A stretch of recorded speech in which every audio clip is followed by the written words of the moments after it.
What's up, family? It's amazing how the weather changes. Y'all remember the last video? I was bundled up. Now, a couple weeks later, I'm out here just with a hoodie on, still getting my walk on. I remember living in one part of the Midwest. By now, it would have snowed multiple times. Now, where I live at, it hasn't snowed, at least not real accumulation at all. It's amazing how the weather changes, but there's one thing that remains the same. Around this time every year, we got to get ready to start doing our taxes. And that's why I'm so glad that Toni Horton did a great job of presenting on taxes. What you need to know if you got a small business, what you need to know if you're an employee, what you need to know if you got cryptocurrency. Listen, watch this. Prepare your taxes the right way. She even leaves her information for you to reach out to her if you have any questions. Make sure that you know before you go to your tax professional, or if you're trying to do it yourself, that you're doing everything right. We don't want Uncle Sam to be mad at you. Be blessed by this video, and we'll be talking to you soon. There's a lot of things that we're going to be going through.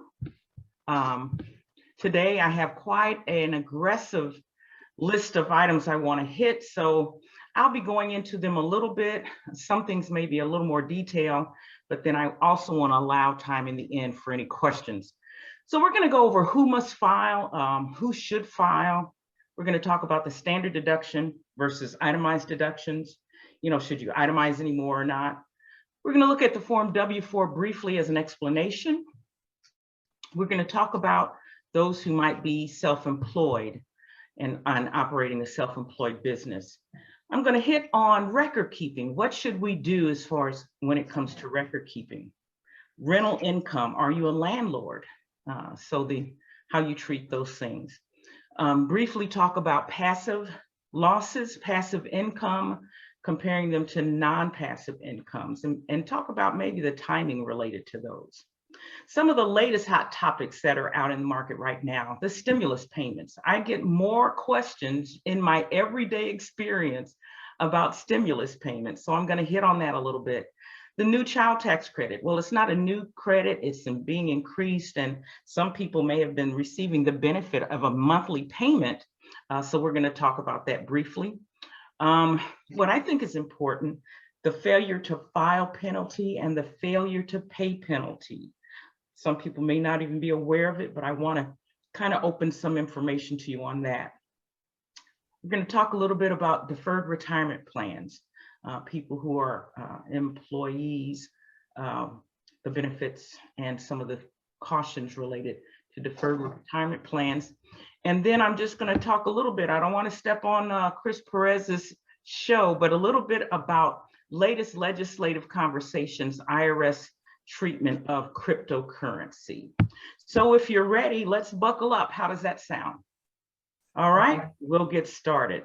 So who must file? Who must file and who should file? Depending on your circumstances, always.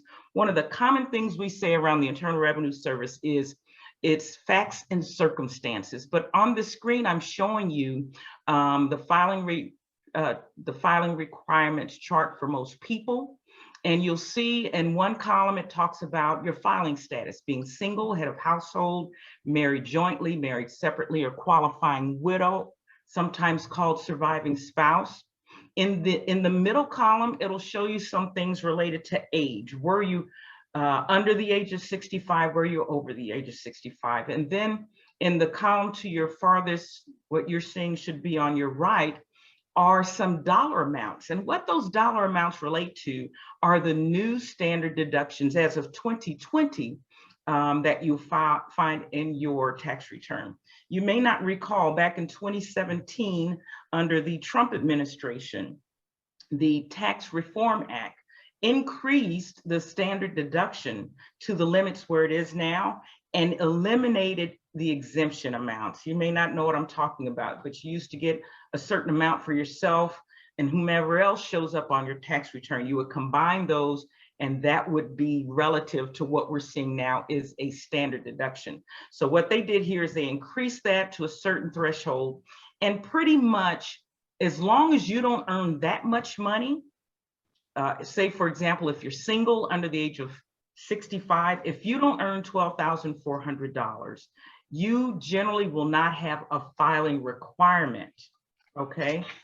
Because after you deduct everything, you have no liability. Now, at the same rate, there are reasons why you should file tax returns. You may not have an income tax liability if you earn, in my example, say you're 18, you work at a restaurant, you earn $12,399.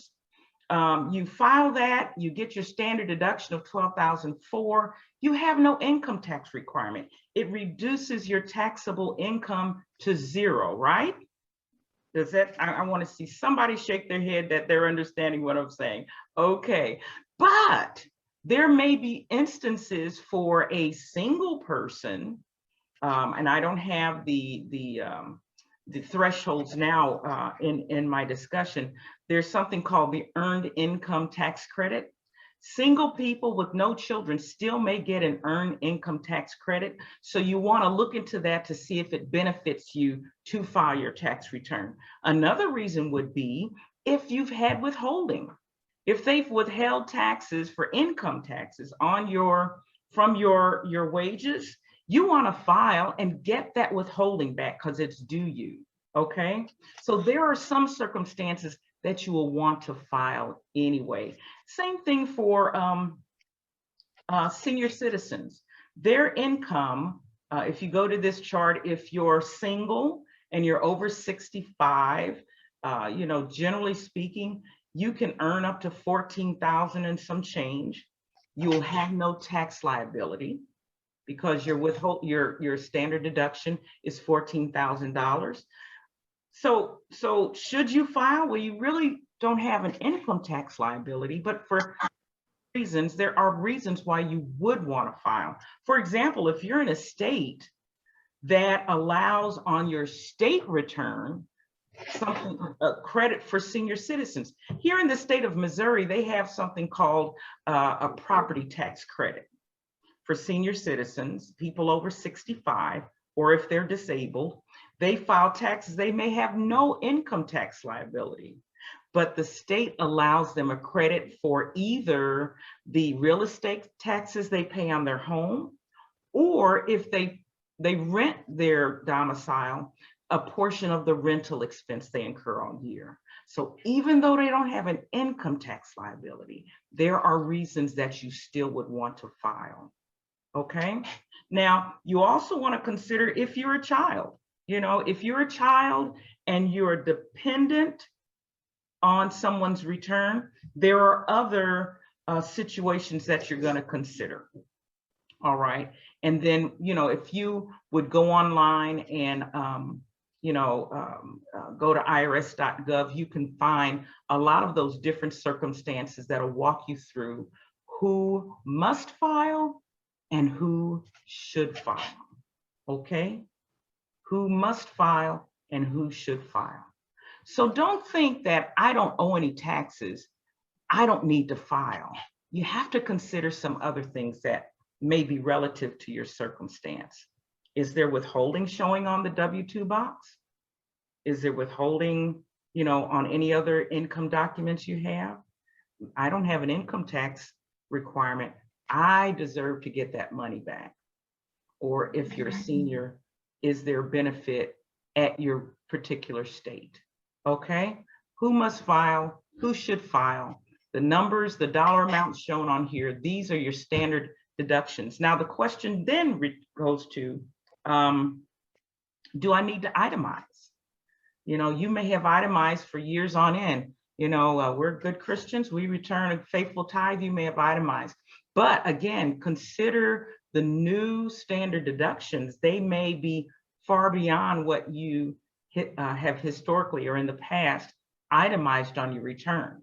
Certain things you want to keep in mind, your expenses for any medical or medical insurance, you have to surpass 7.5% of your income, or actually your adjusted gross income, before you can take a benefit. Most working people who have not had some large, unusual medical expenses, they might keep the record of them all year. but generally they will not surpass that threshold to get the benefit of it. So you want to consider those things as well. You might, if you earn, if you commonly pay $15,000 in tithe and offerings and charities, you might have a few other expenses, home mortgage insurance, real estate taxes. But if you're married, and now you're married filing jointly, standard deduction on the chart tells us if you're under 65, $24,800. Well, are your itemized deductions greater than that? If they're not greater than that standard deduction, it would not benefit you to itemize in the time period that you're looking at. So those are some of the things that you look at. Should I file? Must I file? Would it benefit me to itemize? Should I just take the standard? And how much money you can earn. Now, I talked about wages. Wage earners, I want to talk about a little bit now. Wage earners, when they go and join a business, or they join a company, they start a job, one of the first things they do is fill out a Form W-4. I have one depicted on the screen. It's changed for 2020 and 2021. They really thought they were going to make it easier to use, but I get a lot of questions on the new W-4. What it's basically trying to walk you through is how many, how do you file? Are you single? Are you married? Etc. Those other filing statuses. And how many dependents you have. What you declare on that form will then guide your employer and how much money they will withhold every pay period for income taxes. Okay, how much money they'll withhold. Now, the Social Security, also known as FICA, and the Medicare, those are standard percentage rates. Standard percentage rates, okay? And I'm going to ask anybody who isn't on mute, if you would, because I'm getting a little feedback. If you would just hit the little mute bar at the bottom right, because I'm getting some feedback. Those are standard rates, the FICA, Social Security, Medicare, but your income tax is determined by what you declare on that Form W-4. So you want to walk through that carefully. If you have any questions, you can go to irs.gov, see if it can answer those questions. But if you have someone you can trust that you can ask, hey, can you help walk me through this? Feel free to do so. Feel free to do so. And I'll even open myself to that as well. If you need to get information on how to reach me, we can make sure you get that there. So wage earners will have that. Now, conversely, you have people who are self-employed. Okay, people who are self-employed have the responsibility of being both employer and employee, right? Because they own the business and they get earnings from the business. So now we consider, what are the types of methods that self-employed people receive their compensation? Well, they can get cash payments, for example. Okay, they could get cash payments. But then the question is, leads us to, how should we treat cash payments? Well, man's version is it's under the table. No one knows how much I got. Maybe I don't need to declare it. Well, I'm here to tell you that all income, no matter the method of payment, is taxable. And from a Christian perspective, all right, from a Christian perspective, the Bible tells us in Matthew 12, Jesus said to the people, give back to Caesar what is Caesar's, and to God what is God's. Jesus gives us all kind of guidance. You can also find that in Matthew 22:21. So we're not to try to circumvent and get around declaring faithfully and with great stewardship on our tax return what our income is. All right. So if you're doing some side hustle, cutting grass, and they pay you cash, you're supposed to declare that as income. If you do anything else as a Christian, you are not following Jesus's guidance. Render unto Caesar what is Caesar. You also may run into what we call bartering transactions. Bartering transactions is where you exchange goods, you exchange services with someone else, maybe another business owner, and it's a common practice. We are well aware of that, and it can make excellent sense, in today's economy. But the IRS is warning. They have warnings saying that barter dollars, barter valuation, they're equal to real dollars. So, for example, if you are a barber and you tell your customer, I'll do, your hair all through the year, and in return, would you do tax preparation services for me? Well, the value of your cutting that person's hair throughout the year is like real dollars. So that's to be declared on your tax return. The IRS cannot warn enough.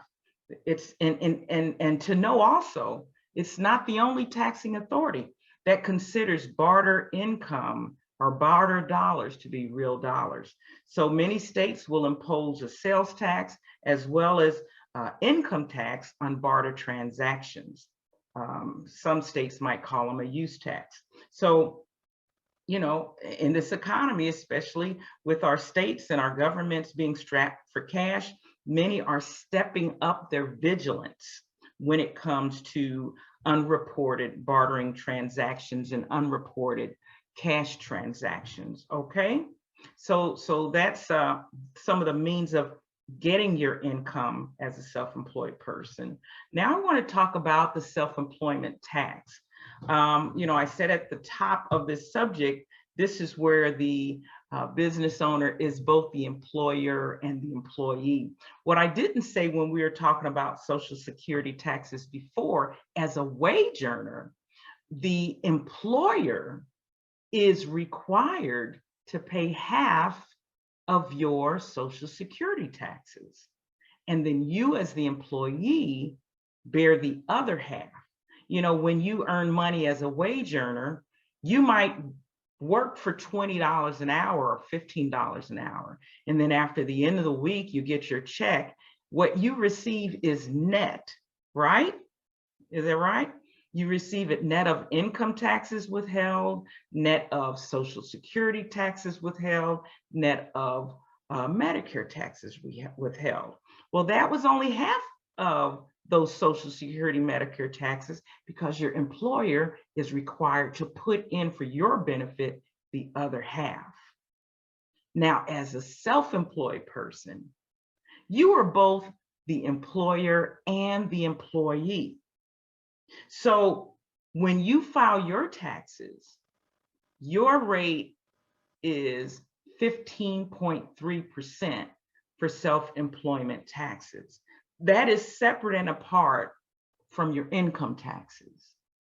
You take whatever the net result of your operations are, and then you'll determine, well, how much income taxes do I owe? But then you also have to determine how much self-employment taxes do I owe.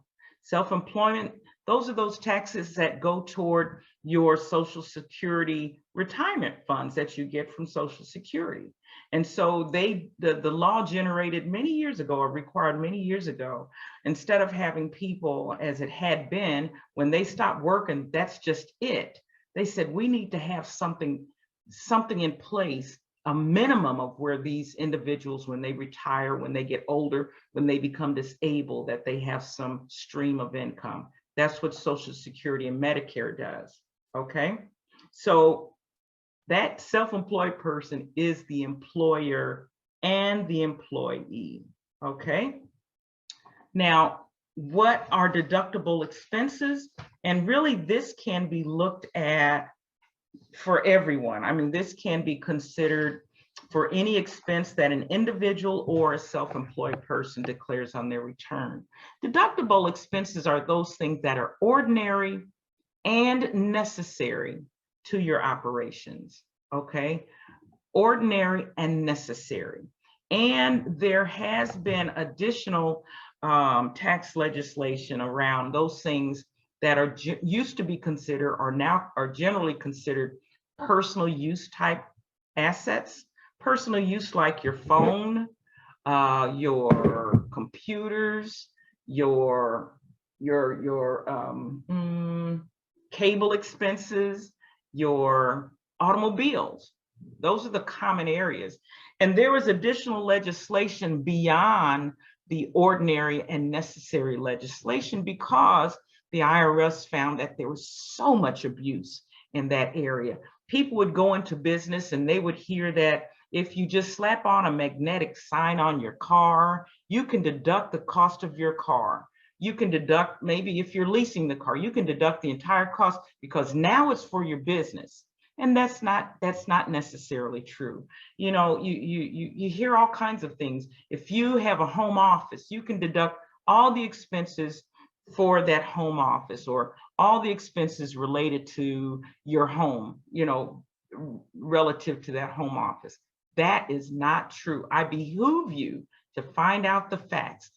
Check with someone that you know and you trust to find out the guidelines for that home office expense, because it has to be ordinary and necessary. And in some circumstances, the home office, you have to, in some circumstances, you have to be able to take your clients there to get the fullest benefit that many people are taking. Okay, so that's the home office expense. Now let's look further into our record keeping. I've gotten many questions about record keeping, and this relates to everybody really, even a business owner.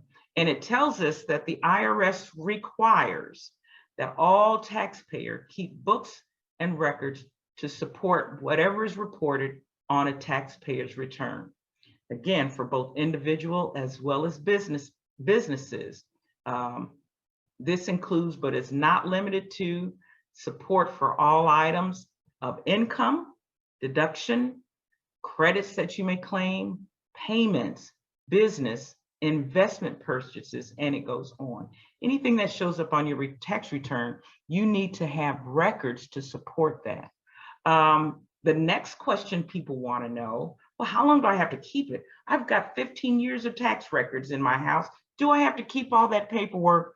Well, no, not 15 years. The standard time frame for keeping records I have here is that you have to keep it a minimum of 3 years, and that's really based upon what is called the statute date of the tax return. A statute date is that date that return year expires, or you can think of it, it dies, meaning it's closed, meaning that even if you're, they want to audit you, if that statute is gone, they can't get in there. It also relates to you. There's nothing that you can go in there to make adjustments. You might find out, oh my goodness, I could have deducted some more money. Well, if it's dead, it's dead. Okay, so 3 years beyond that date is when, generally speaking, you need to keep those records. But there are other things that may come into play with that. If you have something, for example, if you have real estate holdings and you're depreciating the property over 10, 15, 20 years, well, you want to keep records about that original asset throughout the course of the lifetime of that depreciation. There are things that you consider in that regard. Now, beyond the 3 years, and let me give you an example. For example, the 2020 tax return, the calendar year 2020 return is due on the 15th of 2021, right? Okay, so if it's due on the 15th of 2021, that's the day it was due. You've got 3 years from that due date to get to the expiration date. So that would be 22, 23, 24. So at April 15th of 2024, that calendar year 2020 return that you filed, the only reason it won't expire is if you have, the IRS has gone in, to do some audits on that return. And they go in, and if your records are a mess, if you have egregiously omitted income, if you have tremendously over declared your expenses, and they find out, I believe there's some fraud involved here, that statute date will expand itself to 6 years in a case of civil fraud, to 7 years in a case of criminal fraud. And there's a fine line between civil fraud and criminal fraud. I'm not going to go into that, but I know none of us will find ourselves in that circumstance. So the general rule of 3 years beyond that filing date will be the typical period that you have to keep your tax records. So if you've got 15 years of tax records, you can get rid of some paper today, because those years, those old years, you can rid yourself of.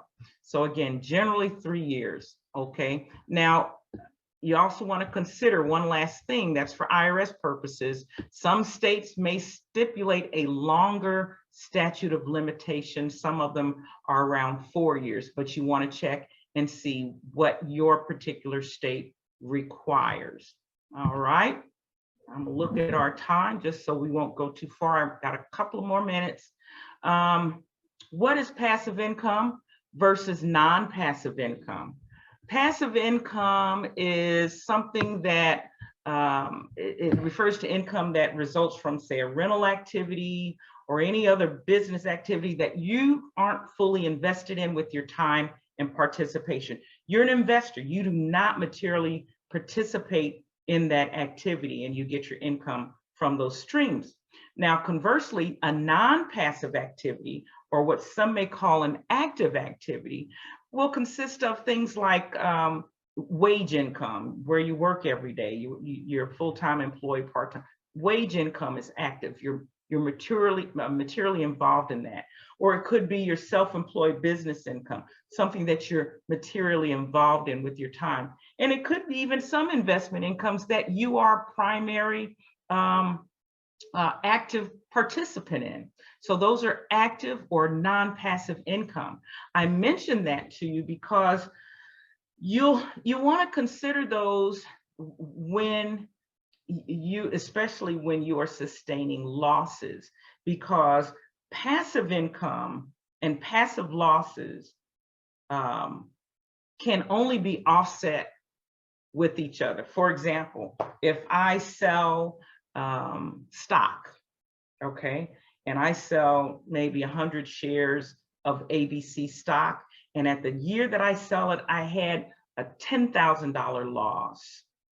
Well, passive losses are only deductible or included in the current year's income up to the amount of any passive income you have. If you don't have any passive income, that loss just rolls forward. It will not impact your current year's return. So if you know you're going to have some passive losses, if you know you're planning some trades or exchanges of passive income that will incur a loss, you'll try to offset it with, maybe I need to sell some things that I've got a gain in to reduce your gain activity against those loss activities. Okay, so that's the consideration when you are a holder of passive streams of income, because non-passive income and losses cannot be offset by passive losses, and they can only be offset by non-passive. So they have to match the type of income it is, and when you have those different streams of income, you want to consider the timing, because they are taxed at a different rate. Passive activities are taxed up to 15% on its gains, whereas your non-passive activities, like your wages, they can be taxed up to 35% presently, depending upon the amount of income you have. So again, you want to time your passive activity incomes and losses together if you can, and your non-passive in the same manner. Now, since I touched on the passive activities, I want to talk a little bit about rental income, Schedule E income, and what it takes to be a real estate professional. So often people get into owning property, becoming a landlord, because they envision the incomes, but if there are any losses, they think that it will reduce all the rest of their income. And that's not necessarily true, because we just talked about passive losses have to be offset against passive incomes. And another error that people tend to fall in when they're thinking they can just take all of their losses is they're not aware of the IRS rules surrounding the categorization of real estate professionals. Real estate professionals it's a tax specific designation that lets those who qualify deduct their business expenses, their losses, their property depreciation, and everything in the current year if they're a real estate professional. Conversely, someone who is not, and they're just an investor, they won't meet that criteria. So when they have losses beyond any other passive incomes, they have to roll that loss into a future year. So again, if you did not meet the real estate professional requirements, these losses could only be used to decrease just the rental income, okay, and bring it to zero. Anything, any excess losses have to be rolled forward. So what qualifies a person as a real estate professional? Just briefly, there's something called the 50-50 rule.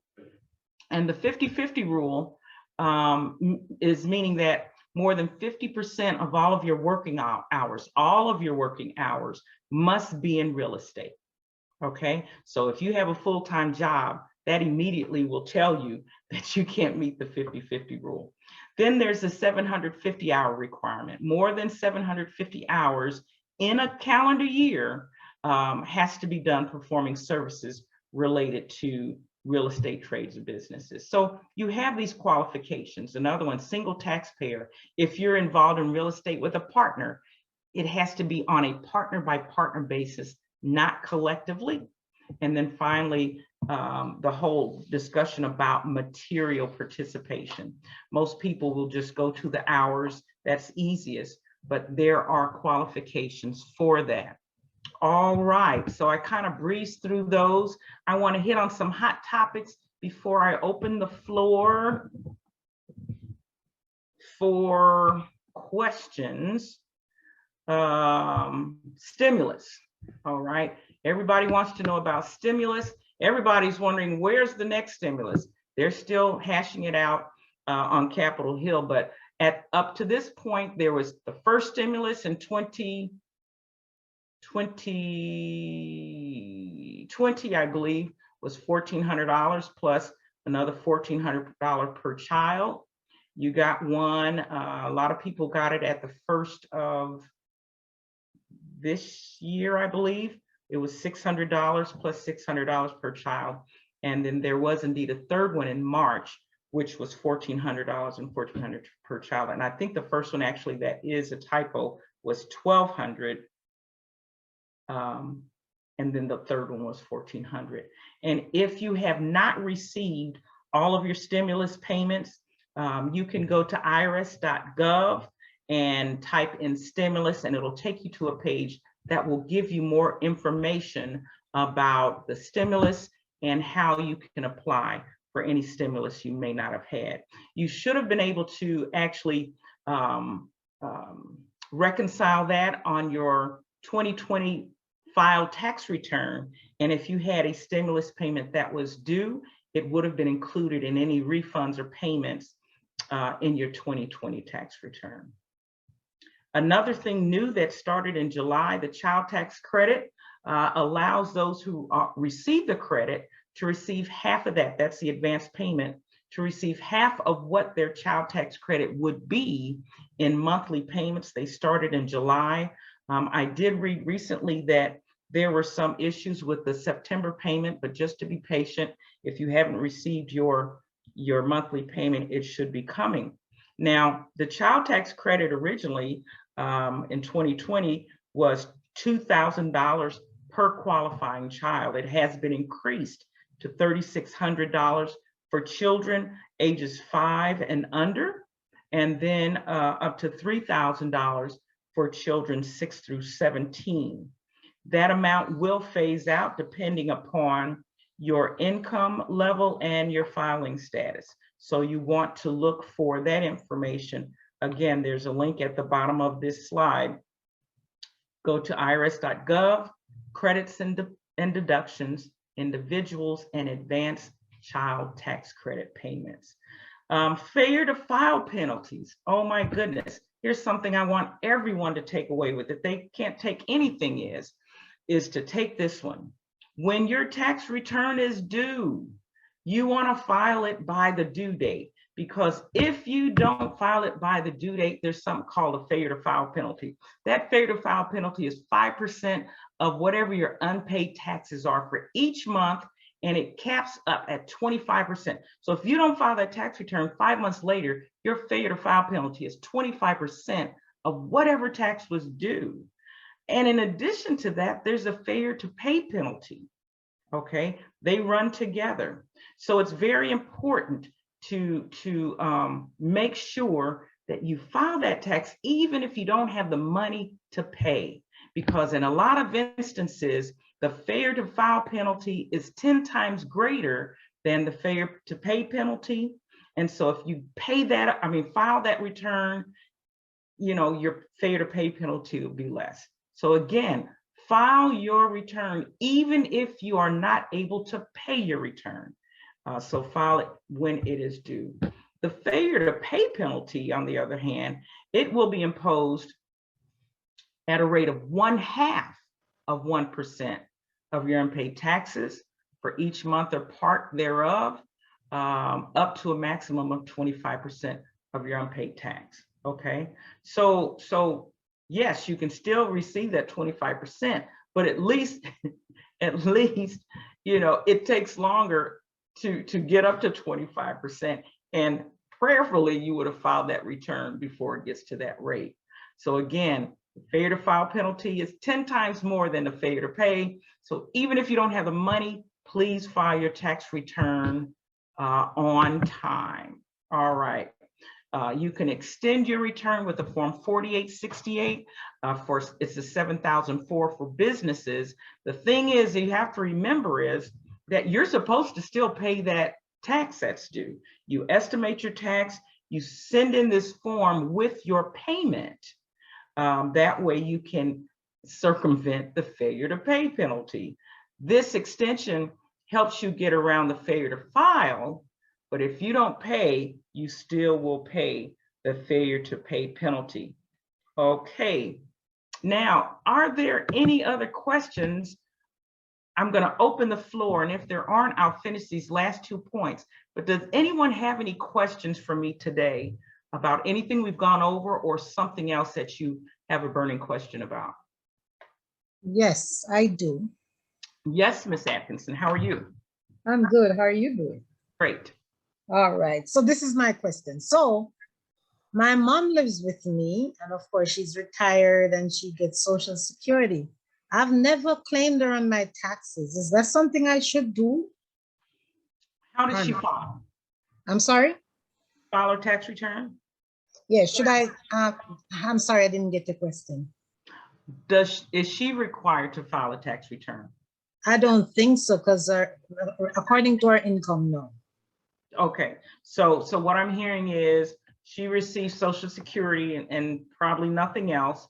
Her income as a single person is less than $25,000. Oh yeah. Okay, now my question to you is, even though she lives with you, to be a dependent of yours, you have to have provided more than half of all of her support. I mean, that's food, clothing, shelter, medicines, everything, before you can file her as a dependent. So and that would have to be more than half of what she already receives. So if she's receiving Social Security and probably gets Medicare benefits, that's going to her support. So you would have a lot to overcome depending upon what she gets, of course. But that's what you would look at. You look at all of her incomes from Social Security, all of the value of her Medicare benefits. And if you still provide more than that, you know, more than that amount plus, here's an example. I get Social Security of $10,000. I have Medicare benefits of $5,000. So my support is $15,000 that I get.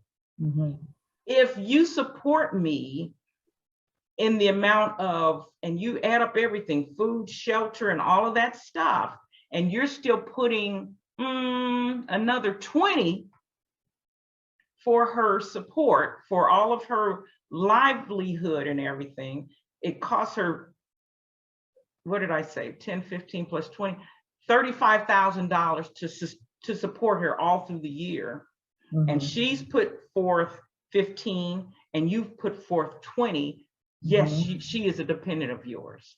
But if all of her support adds up to $20,000, she's put forth 15 and you have put forth 5. She is not a dependent. Okay. Got you. Thank you. Excellent question. Very common question. I'm glad you asked it. Anyone else?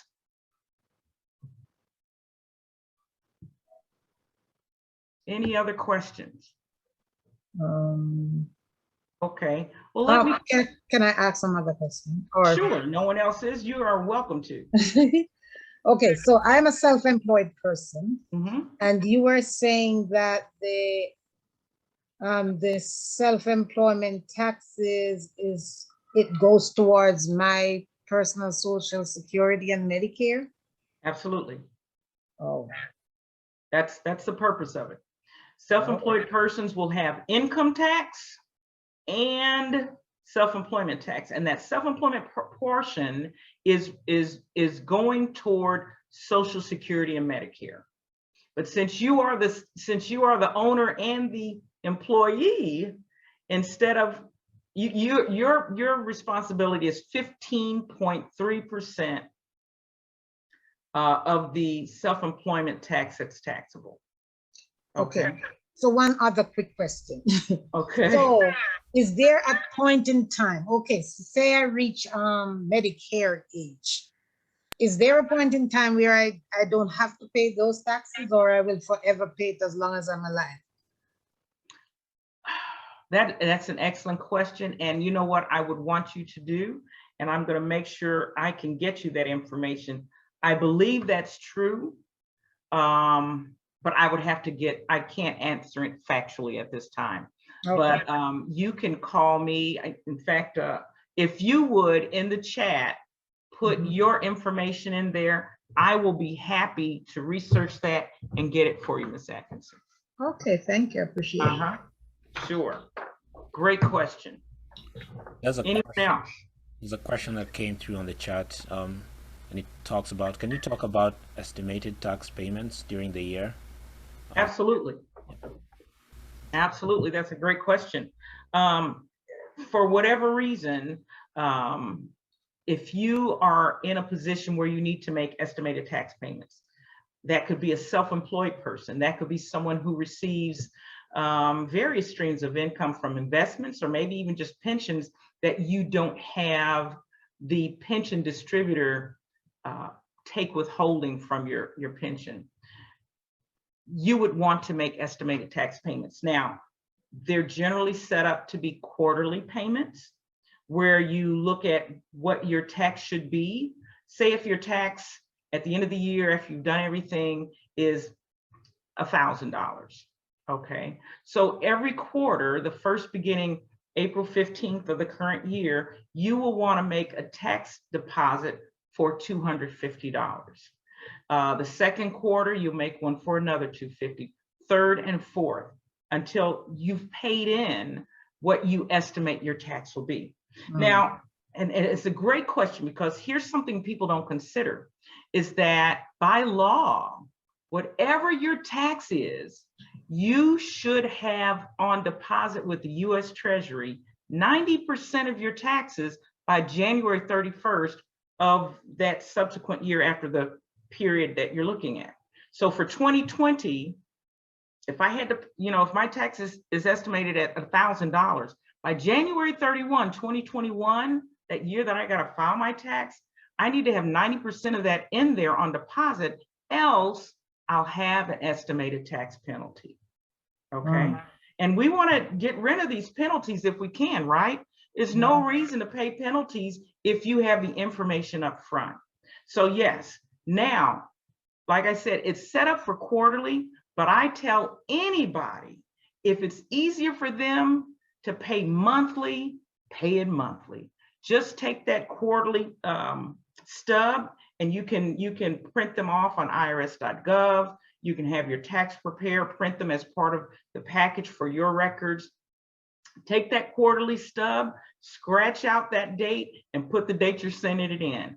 If it's easier, if it will make you more accountable to make sure you get it in, then do it in the method that is best for you. But as long as it's being done. Thank you very much. That was a great question.